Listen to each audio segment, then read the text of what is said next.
বন্ধুরা, আজকে আমরা যাব একটি ভুতুড়ে গাছের কাছে। এখানে রয়েছে অদ্ভুত সব কাণ্ড। অনেকে মনে করে এই গাছের মধ্যে আছে জিন বা অদ্ভুত এক ভূত। এটা কতটা সত্য বা কতটা মিথ্যা, আজকে সেটাই দেখব। সবাই সাথে থাকুন। গাছটার কাছে যেতে না যেতেই বুঝতে পারলাম গাছটা ছিল একটি গ্রামের ভিতর, পুরো একটা চোখের মাঝখানে, যেখানে ছিল না আশেপাশে কেউ। তো বন্ধুরা, এই গাছ সম্পর্কে জানতে হলে সম্পূর্ণ ভিডিওটি দেখতে হবে। অবশ্যই আমাদের সাথে থাকবেন। এই গাছটার রহস্য কী? এই গাছের মধ্যে কি সত্যি ভুতুড়ে বলতে কিছু আছে?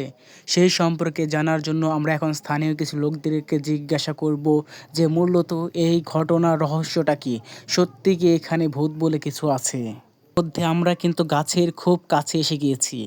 দেখুন, গাছটা কিন্তু পুরো একটা চকের ভিতরে একটি মাত্র গাছ, যে গাছে নেই কোনো পাতা। এখন আমরা স্থানীয় লোকদের কাছে জিজ্ঞাসাবাদ করব মূলত এই ঘটনার রহস্য কী। ভাই, এইখানে যে চকের মাঝখানে যে গাছটা, এই গাছ সম্পর্কে আপনার মানে কি, এই গাছটা কিভাবে আসলো? ভাই, সবাই বলে নাকি এখানে একটা ভূত আছে, আসলে এটা কতটা সত্য? কতটা সত্য সেটা বলতে পারি না, কিন্তু আমাদের ছোটবেলা থেকেই দেখা হইতেছে যে প্রতি বছর এই ধান কাটার পরে এইখানে একটা সিন্নি হয়।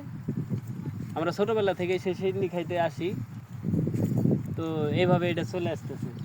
আচ্ছা, আমি শুনতে পাইলাম যে কে যেন এটা নাকি কাটতে লাগছে, তার নাকি ক্ষতি হয়েছে, এটা কতটা সত্য? এরকম কথা শোনা যায়, কিন্তু এটা কতটা সত্যি এটা মানে ওরকমভাবে আমরা যাচাই করি নাই। তবে এই গাছটা অনেক বছর ধরে এখানে রয়েছে, মানে বয়স অনেক। মরার মতো হয়, আবার কিন্তু পরে দেখা যায় তাজা হয়ে যায়। আচ্ছা ভাই, আপনি কি জানেন কিছু এই গাছ সম্পর্কে? এই সম্পর্কে গাছের সম্পর্কে কি জানো ভাই? আপনি এই এলাকার স্থানীয় না? হ্যাঁ ভাই। এই গাছ সম্পর্কে মানুষের যত ধারণা যে জিন আছে, ভূত আছে, এইগুলো সম্পর্কে এরা মানুষ আগে থাকতে কয়, আমরা ছোটকাল থেকে শুনে আসছি এই গাছে মানে।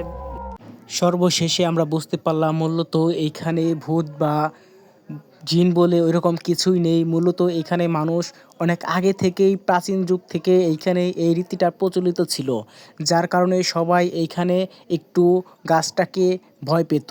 তো মূলত এখানে ভূত বলতে কিছু নেই। স্থানীয়দের মতে এইখানে মানুষজন সিন্নি করতো, খিচুড়ি রান্না করে সবাইকে খাওয়ানো হতো এবং সবাই এটাকে অনেক শ্রদ্ধা ভক্তি অনুসারে দেখতো। কিন্তু এটা অবশ্যই একটা কুসংস্কার বলেই আমরা জেনে থাকি। তো বন্ধুরা, ভিডিওটি এখানেই ছিল।